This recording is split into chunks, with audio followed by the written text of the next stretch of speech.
आप देख रहे हैं नेट्रिक न्यूज, साहस सच कहने का। नमस्कार, मैं हूं मंगला तिवारी और आज हम जनता से जानेंगे कि 2019 लोकसभा चुनाव में कांग्रेस के गरीबी हटाओ और भारतीय जनता पार्टी के राष्ट्रवाद पर कौन भारी पड़ेगा। आपको बता दें कि चुनाव में मुद्दे नहीं बदले हैं, रूप बदल गया है। जहां कांग्रेस अध्यक्ष राहुल गांधी नए मास्टर स्ट्रोक यानी कि गरीबी हटाओ के साथ चुनाव मैदान में है, वहीं भारतीय जनता पार्टी राष्ट्रवाद यानी कि एयर स्ट्राइक की अपनी धार तेज किए हुए चुनाव मैदान में है। तो कौन पड़ेगा भारी, राष्ट्रवाद या गरीबी हटाओ? आइए जानते हैं जनता की राय। भारतीय जनता पार्टी के राष्ट्रवाद बनाम कांग्रेस पार्टी का गरीबी हटाओ, कौन भारी पड़ रहा है? इस वक्त बीजेपी वाले जो पहले मुद्दा लेके चल रहे थे वो कांग्रेस उसको लेके चल रही है। और क्या है, यही है वो मुद्दा। राष्ट्रवाद या गरीबी हटाओ? गरीबी हटाने को लेकर के ज़्यादा अच्छा लोग करते हैं, उसमें लोग गुमराह हो जाते हैं। राष्ट्रवाद वगैरह आजकल कहाँ लोग ध्यान देता है। गरीबी बोल दीजिए, 50,000 देंगे, मिले चाहे ना मिले, बेवकूफ बना लो। बस बेवकूफ़ बनाना है। पब्लिक हमारे यहाँ इतना बढ़िया है, बेवकूफ़ बन जाती है। सबसे अच्छी बात है ये। और राष्ट्र की तो बात है, वो बॉर्डर वाले राष्ट्र पे बेचारे परेशान हैं। बाकी हिंदुस्तान में जो पब्लिक आम सामान्य व्यक्ति है, वो जो है सो गरीबी बोल करके उसको बोलिए दीजिए पैसा, बशर्ते कि देंगे नहीं। फॉलो होगा कि नहीं, इसमें संशय होता है। हमें तो नहीं लगता, अब आने दीजिए, सरकार बनने के बाद ही पता चलता है। जो इनकी सरकार आएगी तो क्या करते हैं नहीं करते हैं, ये तो बात की। पहली बात तो ये है, ये तो सही है कि राष्ट्रवाद जरूरी है। अगर राष्ट्रवाद होगा तो सब कुछ उसमें समाहित है, चाहे वो गरीबी हो चाहे अमीरी हो। गरीबी दूर भगाना, अमीरी लाना लोगों में। और रही बात क्या ना पार्टी की, तो पार्टी विशेष क्या, पार्टी तो देखिए, पार्टी सब ठीक होती है, बशर्ते तो उसमें काम करने वाला अच्छा होना चाहिए। अब यह है कि भाजपा में जैसे कि जो इस वक्त जो काम करने वाले जो हमारे जो भी मतलब नेता हैं, हम सिर्फ नेता ही कहेंगे, नाम नहीं लेंगे। उसमें यह है कि लोग मतलब ध्यान ज़्यादा दे रहे हैं, काम करने में ध्यान दे रहे हैं। और जब दूसरी चीज़ ये है कि कांग्रेस पार्टी में मैंने मेच्योरिटी नहीं देखी। थोड़ा सा इन लोगों में आपस में थोड़ा सा तालमेल भी नहीं बैठा पाते हैं, बिखराव भी इन लोगों में आपस में हो जाता है रह रह करके। हाँ, बस एक चीज़ मुझे नहीं पसंद आती दोनों पार्टियों की, मतलब जो है ना, इस दोनों पार्टी के, मतलब किसी भी पार्टी, चाहे क्षेत्रीय पार्टी हो चाहे राष्ट्रीय, कि जब ये लोग गंदे आरोप एक दूसरे के ऊपर लगाते हैं, कीचड़ जैसा उछालने वाले, ये गलत बात क्या नाम है। आरोप लगाइए, अच्छे शब्दों में आरोप लगाइए, वो अच्छा लगेगा और उससे क्या छवि अच्छी बनती है। आपके कहने का मतलब जब अपनी मर्यादा को भूल जाते हैं। हाँ, वो अपनी मर्यादा को भूल जाते हैं, वो हर एक में मैंने देखा है। मेरे फ़िलहाल से कांग्रेस भारी पड़ेगी ये, क्योंकि यहाँ पर योगी राज जी ने कुछ भी नहीं कराया, सिर्फ बातें ही बातें, और विकास का कुछ नहीं है, सिर्फ नाम ही है विकास का। काम के प्रति उनका कुछ भी नहीं है। उन्होंने सिर्फ भाषण और वादे, और सिर्फ वादे ही दिए हैं। इसलिए इस समय भाजपा का सबसे पीछे रहने का उम्मीद है मेरे को, और कांग्रेस का ही उम्मीद है आने की, राहुल गांधी के नेतृत्व में।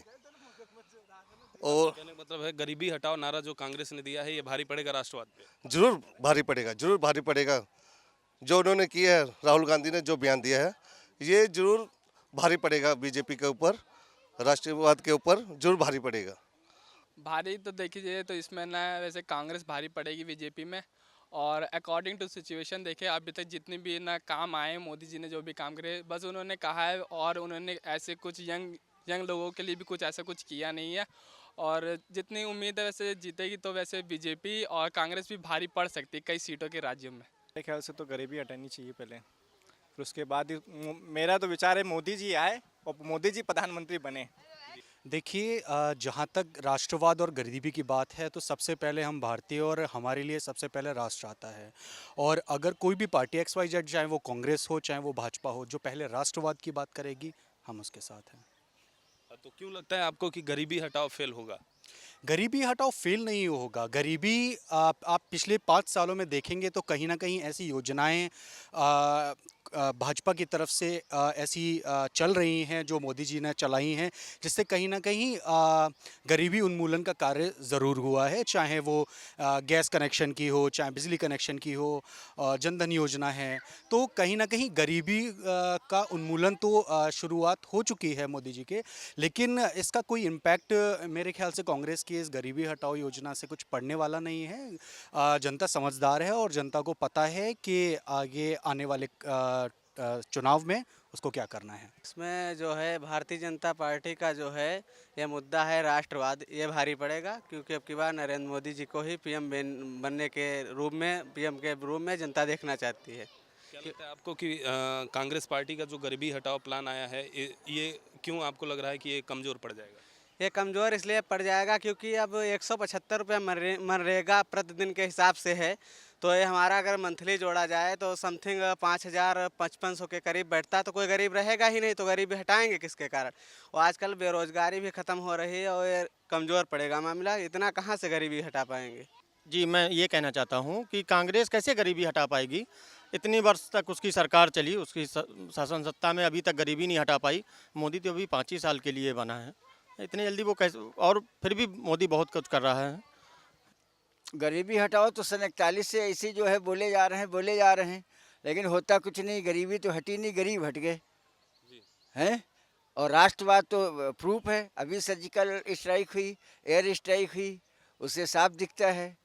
यूएनओ में देश का क्या हुआ, कितना आगे बढ़ाया गया है, तो ये सब तो सामने दिख रहा है। और वो चीज़ें तो खाली काल्पनिक हैं, कहने के लिए हैं, है कुछ नहीं है। अभी तक हुआ तो कुछ भी नहीं है। वो खाली गरीबी हटाओ बोलते हैं और हुआ कुछ भी नहीं है। और ये जो राष्ट्रवाद है वो तो सब कुछ सामने नज़र आ रहा। कभी सर्जिकल स्ट्राइक हो रही, कभी यूएनओ में देश को हवा में जो है मिसाइल को ध्वस्त करने का परीक्षण हुआ है, तो ये सब सामने दिख रहा है। और गरीबी हटाओ तो आज तक कहीं दिखा ही नहीं, वो तो खाली नारा है, खाली नारा ही नारा रहता है और गरीबी तो हटते नहीं, गरीब हट जाते हैं। बीजेपी भारी पड़ रही है राष्ट्रवाद, क्योंकि जो 60 सालों में वो नहीं कर पाई और ये बीजेपी 5 सालों में उससे ज़्यादा करके दिखाया।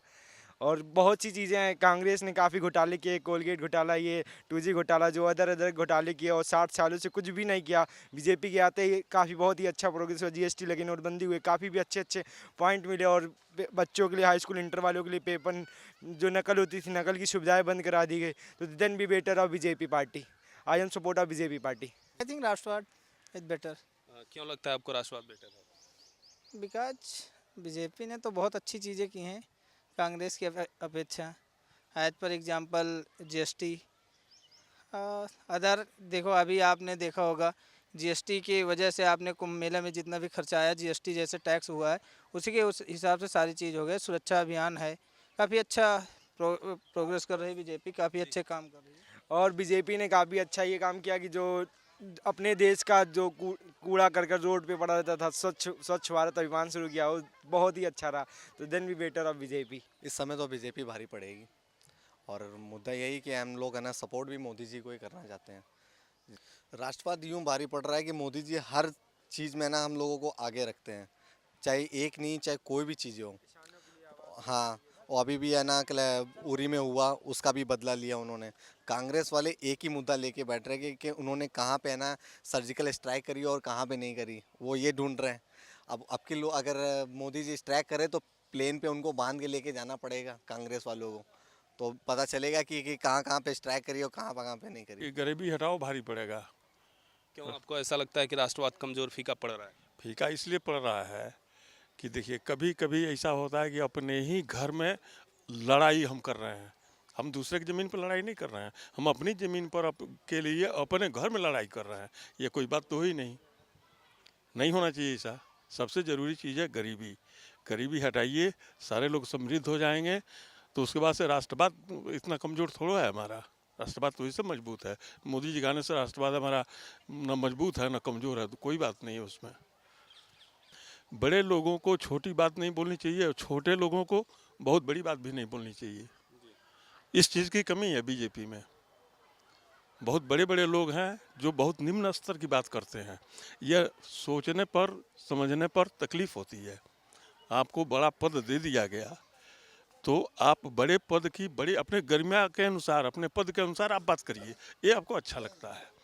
आपका बड़ा पद है, आप निम्न स्तर की बात जब करना शुरू करेंगे तो भी तकलीफ़ देगी। अगर हम निम्न स्तर के व्यक्ति हैं, हम बहुत ऊंचे लेवल की बात करें तो भी तकलीफ़ देगी। नहीं बोलना चाहिए, उतना ही बोलिए जो चीज़ वाजिब हो, जो सार्थक हो, जिसको हम कर सकते हो, बस। हमारे हिसाब से तो देखिए, जो भी हमारे साथ मोदी की जो योजनाएं पहले उन्होंने जो ऐलान किया और उनको ये लग रहा था कि 2019 वाला चुनाव हम आसानी से जीत लेंगे, लेकिन मतदाता जो होता है वो मेरे हिसाब से बहुत साइलेंट होता है। वो जो भी सरकार करती है वो उसको चुपचाप देखती रहती है। लेकिन धीरे धीरे जैसे जैसे ड्यूरेशन इनका बढ़ता गया और फिर उन्होंने घोषणा पत्र में चीज़ें बनाई थी या उन्होंने कही थी, उसको उन्होंने कुछ किया नहीं। फिर उन्होंने बिल्कुल जैसे जैसे इनका समय नज़दीक आया तो इन्होंने जैसे 6,000 रुपये का मान लो ऐलान कर दिया, तो उसका कैलकुलेशन निकाला जाए तो आज की महंगाई के समय उसकी वैल्यू थोड़ी कोई। भाई जैसे आया कि 17-18 रुपये, आज के 20-50 रुपये के आदमी मसाला उठा के थूके दे रहा आदमी। अब जैसे इन्होंने 6,000 बोला, अब उन्होंने जैसे एक ऐलान और कर दिया कि 72,000 रुपये का, तो 72,000 भी इतना तगड़ा इन्होंने ऐलान किया। भले हम करें ना करें, लेकिन कुल मिला के ये कि किसी तरीके से सत्ता ये भी चाहते हैं मिल जाए, लेकिन क्योंकि उसमें दिया है कि किसानों को क्या नाम है, इंदिरा गांधी ने भी सन 71 में दिया था कि एक लहर बना के कैश किया था, उनकी सरकार बनी थी। लेकिन अब ये कि उनको भी पता है कि 70% किसान है, 70-60% ही किसान है, उनका ही वोट जो है मेरे हिसाब से सत्ता तक वहाँ तक ले जाएगा। शहर में जो 30% लोग हैं वो उतना महत्वपूर्ण नहीं रखते हैं रोल। हाँ, अगर इन्होंने काम किया है तो मेरे हिसाब से इनको भाई चुपचाप आराम से बैठे, है ना। अगर काम किया है तो, लेकिन इनको खुद ही लग रहा है। अब जैसे ये जिन लोगों ने बीजेपी को बहुत आगे तक ले गए थे, उनके जैसे टिकट ही इन्होंने काट दिए। अब दिया मुरली मनोहर जोशी का टिकट काट दिया, आडवाणी का काट दिया, जिसमें मुरली मनोहर जोशी का ही बिना कि हमको कम से कम बताना तो चाहिए क्यों काटा, काहे काटा। तो मुझे तो लगता है कहीं ना कहीं उनके जो ठीक है वो उनके लिए पार्टी के लिए कहेंगे, लेकिन मुझे लगता है उसकी वजह से उनका भी वोट ग्राफ गिरेगा। जैसे कि कभी कहीं चर्चा चल भी रही कि सरकार तो बीजेपी की ही लोग कहते हैं बनेगी, लेकिन ये मालूम है कि चुनाव पहले इनको 3 साल पहले लग रहा था बहुत आसानी से हम जीत लेंगे, लेकिन चुनाव अब की का टक्करदार है। पहले उनको लग रहा था कि एक तरफा है, लेकिन ये एक तरफा नहीं है। और उसके बाद अभी जो इन्होंने और एक ऐलान किया है राहुल गांधी ने कि जो अब युवा बिजनेस लगाएंगे, जिसमें कोई भी कागज़ पत्थर जो है उसमें नहीं मांगा जाए 3 साल तक। इनकी गवर्नमेंट में कागज़ें बटोर रहा है, आधार नहीं है तो कुछ नहीं होगा। तो ये भी बहुत भले करें ना करें, लेकिन फिलहाल लेकिन उसमें ये है कि अगर जो भी उसने ऐलान किया अगर 100% लोग नहीं मानेंगे, लेकिन कभी कभी 25-30% तो वोट आता है, क्योंकि हो सकता है कि भाई उसने मौका इनको दे ही दिया है, मौका दोबारा हो सकता है इनको ना भी दे। भाई बीजेपी को तो मौका उसने एक बार दिया ना, तो जनता केवल मौका ही देती है केवल, कि एक बार इनको मौका दे दिया है, अब उस मौके पे कितना खरे उतरते हैं ये जब वोटिंग होगी उसमें इनको पता लगेगा। गरीबी की ज़रूरत है, गरीबों को ज़रूरत है। राष्ट्रवाद तो ढकोसला है उनका। वो कभी राष्ट्रवाद में रहे हो तो वो जाने कि राष्ट्र क्या होता है, उसकी भक्ति क्या होती है। उनके जितने पुराने लीडर थे सब हिंदुस्तान की आज़ादी के वक्त उनका क्या हालात रहे सारा देश जानता है। कि ये लोग हमेशा जो है माफ़ी मांग के अंग्रेज़ों से जेल छोड़ के भागे हैं। हिंदुस्तान की आज सबसे बड़े देश के वो ठेकेदार बन रहे हैं, देश के राष्ट्रभक्त बन रहे हैं। हर आदमी जो सवाल करता है उस पर उंगली उठा देते हैं कि अगर मुसलमान है तो उससे कहेंगे कि पाकिस्तान चले जाओ, हिंदू है तो कहेंगे कि तुम आतंकवादी जो है नक्सली हो जाओ, तुम्हारा देश से क्या लेना है। वो ये भूल गए कि इस देश की मिट्टी में मुसलमान हिंदू सबका खून लगा है, तब ये देश आज़ाद हुआ। बीजेपी या आरएसएस का इसमें कोई कंट्रीब्यूशन नहीं है। आज 2 ही विचारधाराएं हैं, एक है नाथूराम गॉडसे की और एक महात्मा गांधी की। हिंदुस्तान में कांग्रेस के अलावा कोई दूसरी विचारधारा इस लायक नहीं है कि जिसको हम लागू करें और देश को अपने आगे बढ़ाएं। नहीं, भारी क्या पड़ रहा है भाई। भारतीय जनता पार्टी ने तो पिछले चुनाव में 15-15 लाख रुपया सबके खाते में दे दिया था, जो आज तक सबको मालूम है कितना कितना आ गया। तो अगर कांग्रेस ने या राहुल जी ने इस बात को कहा है कि भाई 72,000 रुपया सबको उन लोगों को मिलेगा जिनकी आय कम, तो मैं समझता हूँ कोई बुरी बात तो नहीं है। इसमें तो आयोग में नहीं जाना चाहिए। क्यों गए आयोग में? भाई तुमने 15 लाख देने का वादा किया, 5 रुपया भी नहीं दिया।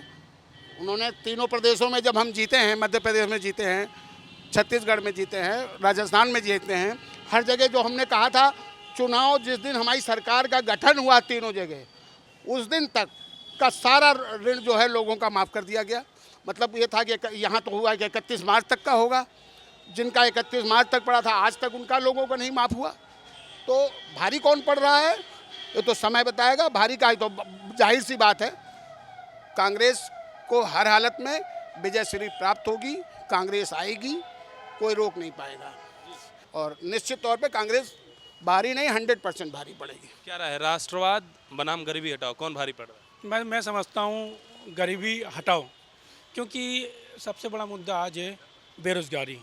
वादे तो भारतीय जनता पार्टी ने किए, ना इन्होंने मंदिर बनाया, ना ही बेरोज़गारी ख़त्म करी, ना ही गरीबी खत्म कर पाए। बस इनके पास सिर्फ वादे हैं। और आप यकीन मानिए, आपका देहातों में मैं कहिए कुछ कहूँगा, इन्होंने कुछ काम किए हैं, मगर मेन मुद्दा सबसे बड़ा एक बेरोजगारी और राम मंदिर, इन्होंने हवा में बात करी है। अब फिर आपके लिए इनके पास मुद्दा नहीं रह गया है। अब एक मुद्दा बना लिया है कि कारगिल राष्ट्रवाद। ये कोई मुद्दा नहीं है कि आम आदमी पूछे क्या होता है, देहात जाके पूछे क्या होता है। ये तो शहर है, हम लोग को फिर भी थोड़ी सी सब कुछ सक्षम है।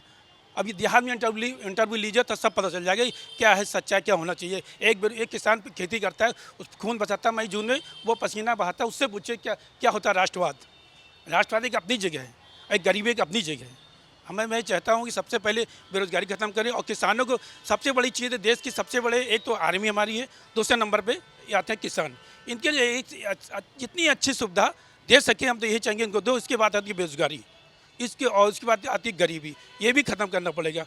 तब तो मैं समझता हूँ कांग्रेस इस सक्षम है, क्योंकि प्रियंका जी भी आ गई और मैं समझता हूँ बहुत ही सक्षम है, और राहुल जी तो सक्षम है। कांग्रेस में भी एक से एक पुराने लीडर है, ऐसा नहीं है। पहले भी उन्होंने संभाला, 70 साल संभाला, अब भी संभालेंगे। भारतीय जनता पार्टी का राष्ट्रवाद और कांग्रेस पार्टी का गरीबी हटाओ भारी कौन पड़ेगा 2019 लोकसभा चुनाव में? ये सवाल जब हमने जनता से किया तो जहां कुछ लोगों ने राष्ट्रवाद को खोखला बताया और राहुल गांधी के प्लान गरीबी हटाओ को बेहतर बताया, वहीं कुछ लोगों ने ये कहा कि भारतीय जनता पार्टी का राष्ट्रवाद ज़्यादा बेहतर है राहुल गांधी के गरीबी हटाओ की अपेक्षा। क्योंकि इसके पहले भी कांग्रेस ने देश में काफ़ी सालों तक राज किया है, लेकिन गरीबी हटाओ के बदले गरीबों को हटा दिया गया है। लोगों ने यह भी कहा कि राष्ट्रवाद में गरीबी हटाओ और वो तमाम मुद्दे सम्मिलित हैं जो देश के विकास के लिए ज़रूरी हैं। इसलिए भारतीय जनता पार्टी का राष्ट्रवाद 2019 लोकसभा चुनाव में कांग्रेस के गरीबी हटाओ पर भारी पड़ने वाला है। कैमरा पर्सन अभय वर्मा के साथ मंगला तिवारी, नेटवर्क न्यूज लखनऊ। हमारे साथ जुड़े रहने के लिए हमारे YouTube चैनल को सब्सक्राइब करें, साथ ही बेल आइकन को दबाएं। नेटवर्क न्यूज की खबरें सबसे पहले देखने के लिए।